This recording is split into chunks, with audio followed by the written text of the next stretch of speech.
नमस्कार, मैं हूं आपके साथ विवेक डोगरा। आइए नजर डालते हैं आज की कुछ ताजा तरीन खबरों पर। बड़ी खबरों से अपडेट रहने के लिए हमारा चैनल सब्सक्राइब करें और नोटिफिकेशन के लिए बेल आइकन दबाना न भूलें। बिलासपुर के साइंस कॉलेज ग्राउंड में 3 दिवसीय राज्य स्तरीय कृषि समृद्धि मेला दिनांक 13 से 15 अप्रैल तक भव्य आयोजन किया गया है, जिसमें कृषकों को उन्नत कृषि के बारे में राज्य के अलग अलग विषयों को जो जानकार हैं वो कृषकों के साथ अपना अनुभव साझा करते हुए जानकारी दी जा रही है। कृषि महाविद्यालय बिलासपुर के डॉक्टर RK तिवारी ने बताया कि कृषि समृद्धि मेले में 3 पाठशाला रखा गया है। पाठशाला क्रमशः 1, 2 व पाठशाला क्रमशः 3 रखा गया है, जिसमें पशुपालन, मछली पालन, उन्नत कृषि, उद्यानिकी से लेकर सभी प्रकार की जानकारी दी जा रही है। साथ ही साथ कृषि योजनाओं की जानकारी किसानों को दी जा रही है। वहीं जिला मुंगेली से तरुण साहू जी परंपरागत खेती में प्रसंस्करण व विपणन के बारे में जानकारी देते हुए अच्छी किस्म के फसल का जिसमें अच्छी कीमत में फसल बेचा जा सके जिनकी जानकारी उपलब्ध करा रहे हैं। तो ध्रुव राम साहू जो जिला बलौद से है, कृषि समृद्धि मेले में अपना के अलग अलग किस्मों की चावल व स्टॉल लगाया है, जिसमें ग्रीन राइस, रेड राइस व ब्लैक राइस, काला गेहूं और हरा गेहूं का उत्पादन करते हुए आज देश विदेश में ऊंची कीमत पर सप्लाई कर रहे हैं, अपना घर बार चला रहे हैं। साथ ही साथ अपने साथ 300 कृषकों का समूह बनाकर काम कर रहे हैं। यह समूह FTO के नाम से भारत सरकार में पंजीकृत है। वहीं अर्चना बाजारे जो कटघोरा को से है, दाल व मशरूम का स्टॉल लगाई है, जिसकी जानकारी देते हुए बताया कि प्रोटीन के लिए दाल के साथ साथ मशरूम का भी उत्पादन कर सकते हैं, जिसके वे समय समय पर महिला स्वयं सहायता समूहों को प्रशिक्षण दिया जाता है ताकि कम लागत में अच्छी किस्म के प्रोटीन खाद्य पदार्थ का उत्पादन किया जा सके। राज्य स्तरीय कृषि समृद्धि मेले का आयोजन इस उद्देश्य से रखा गया है कि छत्तीसगढ़ राज्य के कृषि उत्पादन को बढ़ावा मिले ताकि राज्य में कृषि उत्पादन में और भी विकास किया जा सके। इस राज्य स्तरीय कृषि समृद्धि मेला समापन माननीय मुख्यमंत्री भूपेश बघेल द्वारा किया जाएगा। वहीं उसी को ही मैं यहाँ पर किसानों को बताने के लिए आया हूँ और इसमें 2, 4, 5 चीज़ें मैं आपके माध्यम से बोलना चाहता हूँ। किसान भाई उगाते हैं और बेचते हैं अपने ही बीच में। जैसे कि मान लो एक गांव है तो गांव में किसान उगाता है और गांव में बेचने की कोशिश करता है या अपने अड़ोसी पड़ोसी या किसी और को बेचने की कोशिश करता है, तो कभी भी किसान का जो उत्पाद है उसके पड़ोसी वाले महंगे कीमत में नहीं ले सकते। क्यों? क्योंकि वहाँ पर वो चीज़ का डिमांड नहीं है। तो हमको अपना जो सामान है उसको बेचना सिर्फ वहीं पर चाहिए जहाँ पर वो लोग चाहते हैं कि वहाँ पर मिले, जो पोटेंशियल रखते हैं खरीदने के लिए, जो बाइंग कैपेसिटी रखते हैं, उसके सामने ही अपना सामान को रखें। जैसे कि मैं बताना चाहता हूँ जैसे कि कुछ ऑर्गेनिक प्रोडक्ट्स हैं, उसको अगर कहीं पर ठेला में रख के बेचे तो कभी नहीं बिकेगा, लेकिन वही चीज़ को हम कहीं पर मॉल के सामने या फिर जो पार्क के सामने अगर हम लोग सुबह ही 2-3 घंटा जाके बेचते हैं तो उतने में ही हमको बहुत ज़्यादा रेट में वहाँ पर हमारा सामान बिक सकता है। या फिर जो देसी रूप से जो प्रोसेस किया जाता है जो सामान को, उसको हम एज अ न्यूट्रिशन किसानों को पता भी नहीं होता कि हम उसको बेचें कैसे। जैसे कि हम उसमें यूनिक हमारा USP उसको बताते हैं। ज़्यादा मात्रा में भरते हैं तो TCI से भेजते हैं और बल्क में जैसे 20 क्विंटल, 25 क्विंटल, 50 क्विंटल जैसे मांगते हैं तो लॉजिस्टिक्स के माध्यम से हम ट्रांसपोर्ट में भेजते हैं। तो आपके साथ में कुल कितने किसान जुड़े हुए हैं? हमारे साथ में 300 किसान शेयर जमा कर चुके हैं।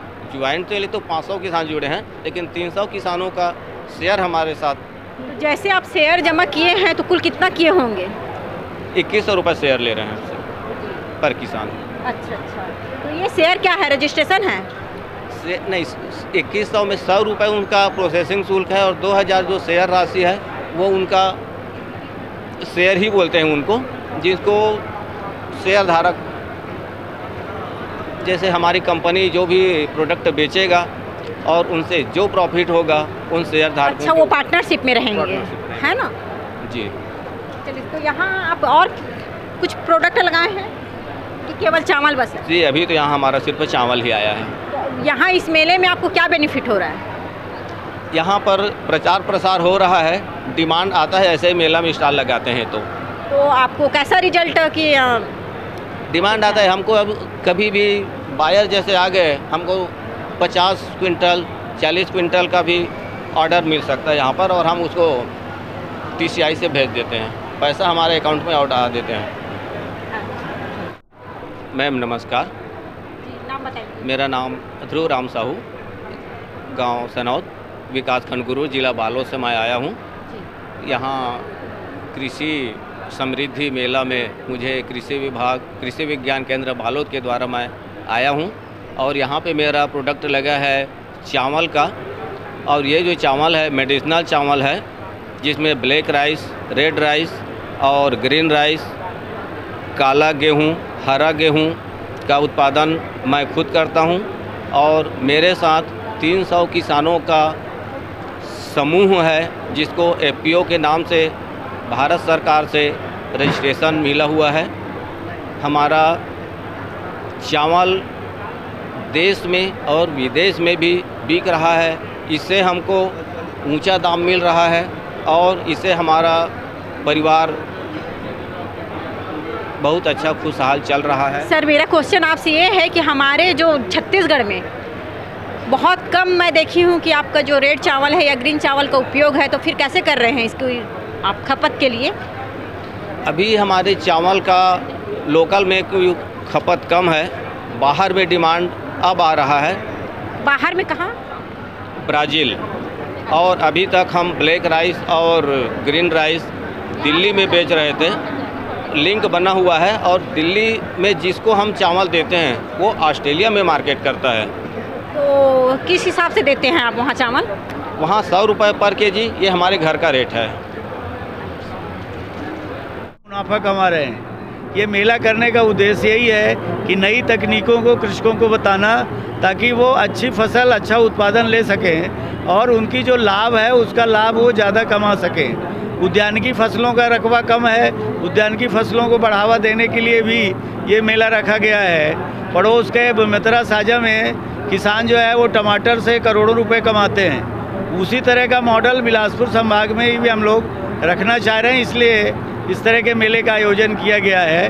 और कृषि को इंटीग्रेटेड फार्मिंग के रूप में, एकीकृत फार्मिंग के रूप में डेवलप किया जाए, जिसमें किसान केवल खेती भर न करें, मुर्गी पालन भी करें, मछली पालन भी करें, पशुपालन भी करें, बकरी पालन भी करें, फूलों की भी खेती करें, उद्यान की भी खेती करें, तब उनको ज़्यादा लाभ मिलेगा और उत्पादन ज़्यादा मिलेगा, किसान ज़्यादा खुशहाल होंगे, संपन्न होंगे।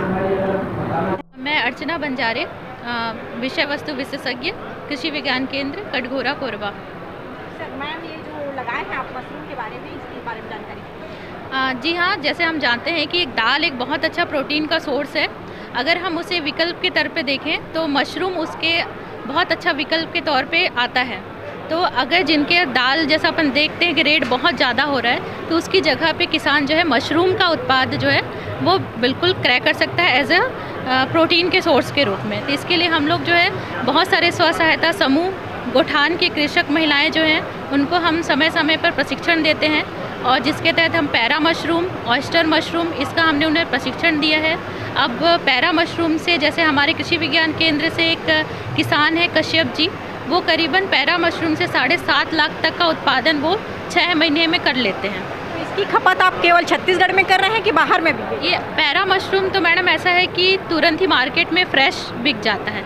अब रही बात जैसे ऑयस्टर मशरूम की, तो अगर ऑयस्टर मशरूम की खपत नहीं हो रही है तो हम उसे प्रोसेस रूप में लेके जाते हैं, जैसे कि उसका अचार, बड़ी, पापड़, जैम, ये सब उसका अपन उत्पाद बनवा के किसान मार्केट में सेल करवाते हैं। तो कैसा रिस्पांस मिल रहा है इससे आप? इसका रिस्पांस हम लोग को बहुत अच्छा मिला है मैडम। जितना भी अपन जैसे ऑयस्टर मशरूम रहता है फ्रेश तो बहुत सारा बिक जाता है, जो बच जाता है उसे हम ड्राई करवाते हैं और उसका पाउडर के रूप में उसका अलग अलग प्रोडक्ट बनवाते हैं। आपने बताया कि इंटीग्रेटेड फार्मिंग का जो जिसके द्वारा किसान जो है बहुआयामी खेती कर अच्छा लाभ उत्पादन प्राप्त कर सकते हैं।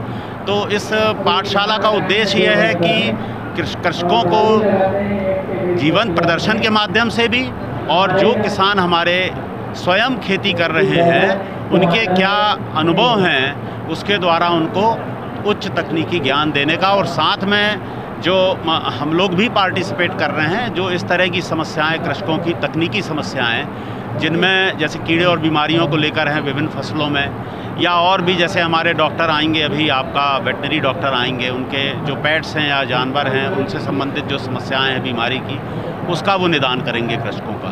तो कुल मिला के इस मेले में बहुत ही इसका कहना चाहिए कि सारगर्भित मसला इसमें निकलने वाला है, और निश्चित रूप से हमारे कृषक समूह, बहुत बड़ी संख्या में कृषक जो है इससे लाभान्वित होंगे। धन्यवाद। मैं कृषि महाविद्यालय बिलासपुर का अधिष्ठाता डॉक्टर RK तिवारी हूँ। ये कृषि पाठशाला 3 दिन का चल रहा है, जिसमें पाठशाला क्रमांक 1, पाठशाला क्रमांक 2, पाठशाला क्रमांक 3, इन 3 पाठशाला में अलग अलग विषयों के जो जानकार हैं पूरे छत्तीसगढ़ राज्य से, वो किसानों के साथ अपना अनुभव साझा कर रहे हैं, उनका लेक्चर दे रहे हैं, जिसमें पशुपालन भी है, मछली पालन भी है, उन्नत कृषि है, उद्यानिकी है, सभी प्रकार के विषय इसमें शामिल हैं। और एक जो तीसरा नंबर का पाठशाला है जिसमें लाइव डिमॉन्स्ट्रेशन हो रहा है, जिसमें जीवंत प्रदर्शन है, जिसमें तकनीकों को करके दिखा रहे हैं। अभी बडिंग ग्राफ्टिंग का चल रहा था, उसके पहले गुलाल हर्बल का चल रहा था। तो लगातार ये चीज़ें लगातार चल रही हैं। रंगीन मछली के बारे में कैसे उत्पादन करेंगे उसका भी डिमॉन्स्ट्रेशन है।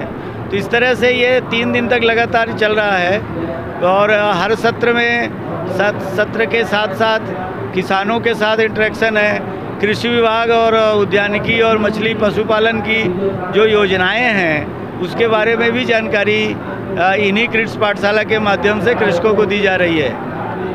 सर, इससे क्या फायदा होने वाला है हमारे जो किसान भाई हैं? ये पूरा मेला कृषि उत्पादन को बढ़ावा देने के उद्देश्य से किया गया है। अभी कीट विज्ञान के पद पर पदस्थ हूँ। सर बताइए, इस पाठशाला में क्या हो रहा है? ये देखिए पाठशाला, आप पाठशाला क्रमांक 1 में हैं अभी। जैसा कि अभी तिवारी साहब ने बताया, 3 पाठशालाएं यहाँ चल रही हैं, और इसमें किसान जो है बड़ी मात्रा में अपना सहभागिता जो है प्रदर्शित कर रहे हैं। जहाँ तक प्रश्न पाठशाला क्रमांक 1 में आप जहाँ उपस्थित हैं, इसमें कुल आज दिन भर में 8 लेक्चर जो है होना है, और इन लेक्चर्स में विभिन्न विषयों को लेकर जो है अपने अपने क्षेत्र के जो भी हमारे कृषक बंधु हैं, वो जिस तरह से प्रगतिशीलता से जो भी कार्य कर रहे हैं, चाहे वो खेती के विषय से संबंधित हो, या शूकर पालन, बकरी पालन के विषय से संबंधित हो, या जैविक खेती से संबंधित हो, या बायो फर्टिफाइड धान के उत्पादन के विषय से संबंधित हो।